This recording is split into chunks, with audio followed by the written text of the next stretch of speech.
Welcome to the Peak Performing Women series. I am Abiola Salami, the world-class performance strategist. In this series, we share insights that enable women deliver excellence as career professionals, entrepreneurs, political office holders, and in their personal lives. So, follow our activities on the link showing on your screen right now to see what we are doing to engage women, to empower women, and to celebrate women. In this episode, we shall be discussing how women can apply emotional intelligence for nation building. But before we go full scale into this discussion, let me thank all the women who showed up at the last monthly interactive session for Peak Performing Women. Let us hear some of the things they had to say.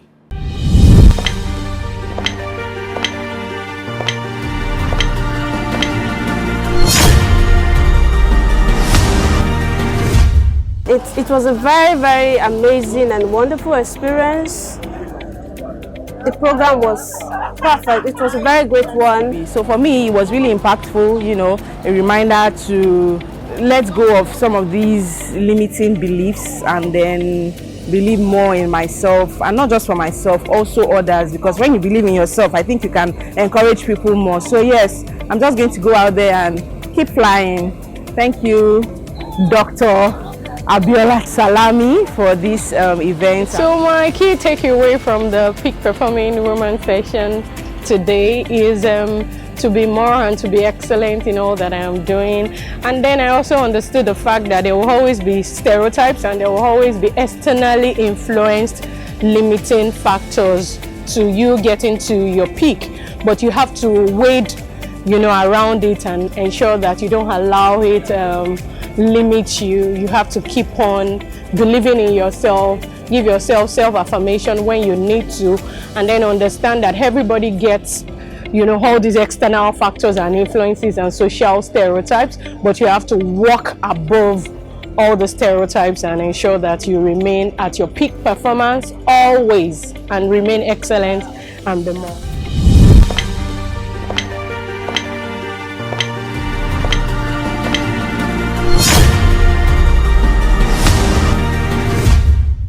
Our next engagement is the Peak Performing Women Summit, where we will be learning from some very senior ladies across Africa. It will be a great time of fun, networking, and inspiration. To register, simply visit www.thepeakperformer.africa/Women Summit.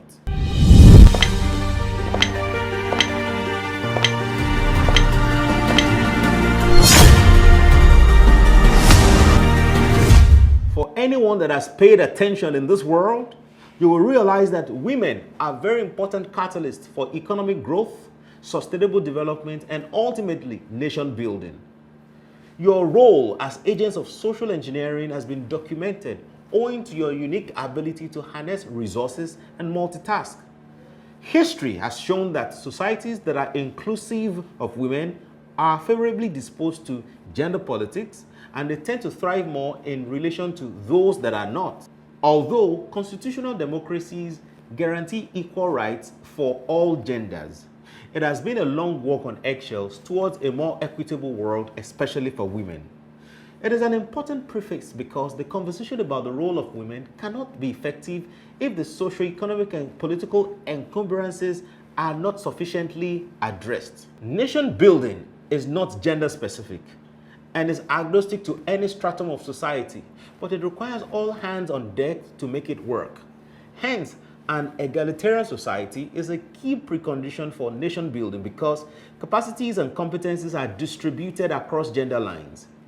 The United Nations Secretary General, Ban Ki-moon, did say that when we empower women, we empower communities, nations, and the entire human family. End of quote. Emotional intelligence then becomes a weapon for women to galvanize and recalibrate the system of the society they find themselves. The shift from their traditional roles to more consequential responsibilities within the wider society has to be recognized and embraced by women in all facets of the polity.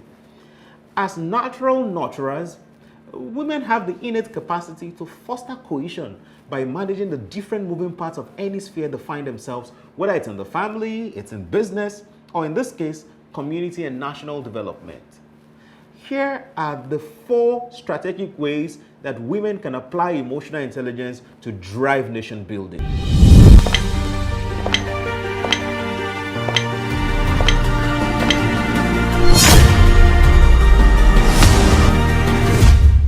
Number one, by playing the role of social incubators. By the natural disposition of women, they are biological incubators. Whatever you get as a woman, you will nurture and multiply it. This is why women are very productive and creative when it comes to developing solutions to issues. This metaphor also applies to nation building. Women have the ability to propagate the message of cohesion within their sphere of influence. Women have multiple social roles as mothers, as sisters, as wives, as nieces, as daughters, and many other roles that they play. All these hats are embedded in every family, which is the nucleus of the society. So if you effectively evangelize and get your immediate circles to imbibe pro-unity values, then you would have done a lot. Now, this follows the signature of coaching and mentoring because it takes intentional knowledge sharing to groom other people to adopt nation building, both as a personal value to them and part of the corporate ethos.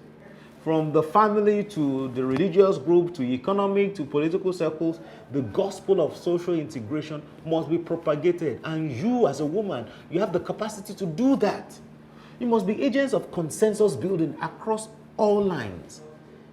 History reminds us, in 1929, thousands of women in Aba, the current southeast Nigeria, embarked on a famous protest against the colonial government, whose high-handedness was executed by warrant chiefs who repressed women's participation in politics. They deployed many creative ways such as sit-ins, sex strikes, and salt boycotts. It was a first for women in modern era, and their efforts yielded immediate results, which included 1. The resignation and ultimate scrapping of native courts, 2. Appointment of women into the judiciary system, and other social reforms. That movement, in many respects, laid the foundation for Pan-Africanism. It was done in 1929. It can still be done now.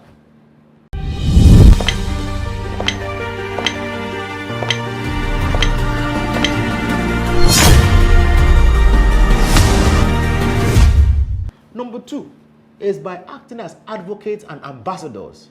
You see, there is nothing more powerful than an empowered woman. An empowered woman that is driving social change. An empowered woman that can go out there and make great things happen even for the nation.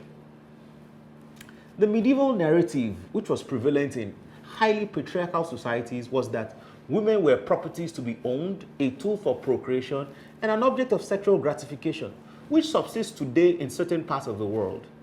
When members of an endangered and historically repressed group show up empowered, the conversation goes beyond what they are saying or not saying, but speaks to a sense of possibility and courage. Women need to activate this role of being cultural influencers. This will enhance the messaging when communicating and engaging for nation building. This sense of awareness and influence is a signature of emotional intelligence, and it can inspire mass action towards the direction of community cohesion.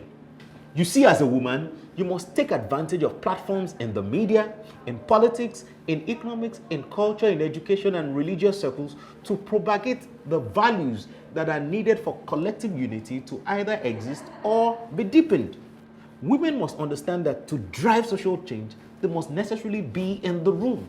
Not just where decisions are being made, but in rooms with the loudest microphones. Malala Yousafzai is a renowned education activist who started speaking out against the refusal of Pakistani Taliban to allow girls from attending school. Her vocal stance earned her an assassination attempt. That is unfortunate. But her righteous cause gained notoriety across the world. Governments, organizations, and well-wishers across the globe condemned the act.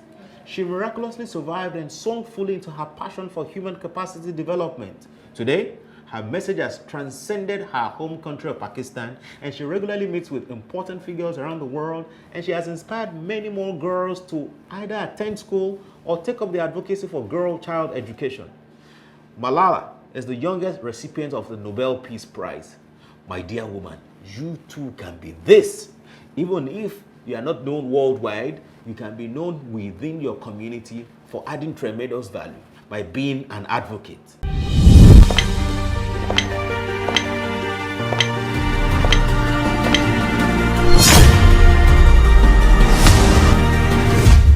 Number 3 is by actively participating in civil rights movements and pressure groups. Women are naturally very persuasive. It is no surprise that in the corporate world, there are loads of females in the communication department and in other capacities that require brand representation. Being a force of nature is great, but of greater effect is the aggregation of diverse women from all walks of life towards a cause. This is because political office holders are more malleable to opinions from groups that are well organized and have the numbers that can be consequential in an election. Being a gender minority group in most countries similarly puts women at some disadvantage, but there is strength in numbers politically. It takes teamwork to make the dream work. While certain women will inevitably stand out as frontliners and grab the headlines, a lot can be by weaponizing the strength of the group, not just quantitatively by addressing major issues in the community, but by ensuring that you have the numbers in addressing it. Many women groups have forced the hands of businesses that are seen as anti-community to change their stance or policies on certain issues by blackballing or boycotting the use of their products and services. The same playbook can be applied to national issues. Such pressures can lead to more desirable changes. The former president, Ellen Johnson Sirleaf, may have gotten the notoriety as the first civilian female leader of not just Liberia, but in Africa. But one of the unsung heroes of the transition from military rule to democratic dispensation was Lima Roberta Bowie. Bowie is a peace advocate that led a women's non-violent peace movement that confronted a dictatorial government led by Charles Taylor. It was no surprise that she was awarded the 2011 Nobel Peace Prize for her dogged work for the protection of women, inclusion, and fight for peace. She has gone on to found the Bowie Peace Foundation Africa, which provides educational and leadership opportunities to girls, women, and the youth in Liberia. My dear woman, this can be you. Even if you're not doing yours on a national level, you can do it in your local government, you can do it in your street, you can do it in your state, you can do it anywhere you are right now.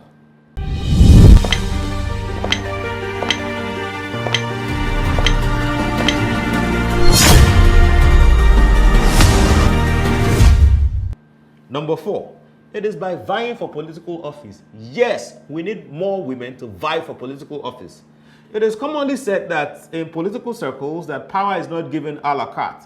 This means that there is only so much that can be achieved when women are outside the corridors of power. So they need to get into the kitchen of governance and take the heat, but more importantly, get the cooking of social good done.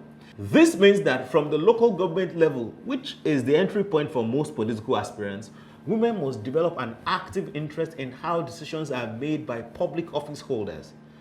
Politics is both a game of numbers and a game of interest. And except we have people who are genuinely elected to understand the pain points of women, most politicians will do what they do best, which is gaslighting, grandstanding, preferring placebos over poignant policies, and generally looking out for their own personal or partisan interest.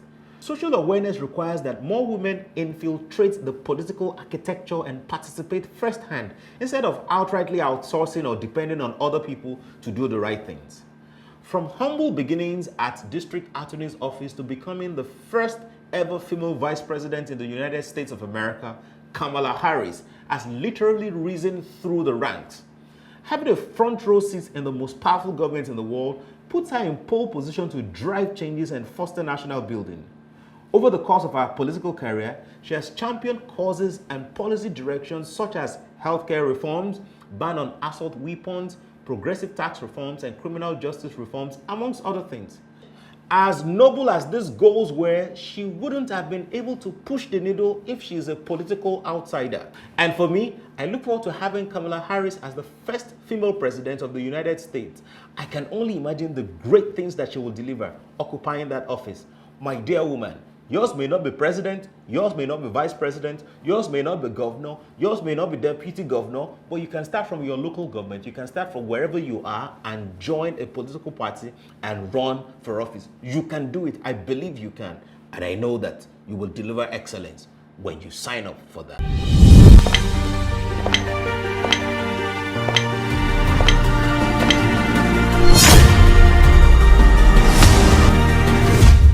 Thank you for watching this episode on the Peak Performing Women series, where we've discussed 4 simple ways women can apply emotional intelligence to drive nation building. Please share this video with any woman you know that needs this. Truth be told, every woman should watch this episode. Our team is working on an expanded book titled The Peak Performing Woman's Guidebook. You can pre-order your copy on the link showing on your screen right now. For coaching, training, speaking, and collaboration inquiries, please send us an email on hello@abiolachamp.com. You can also follow me at abiolachamp on all social media platforms.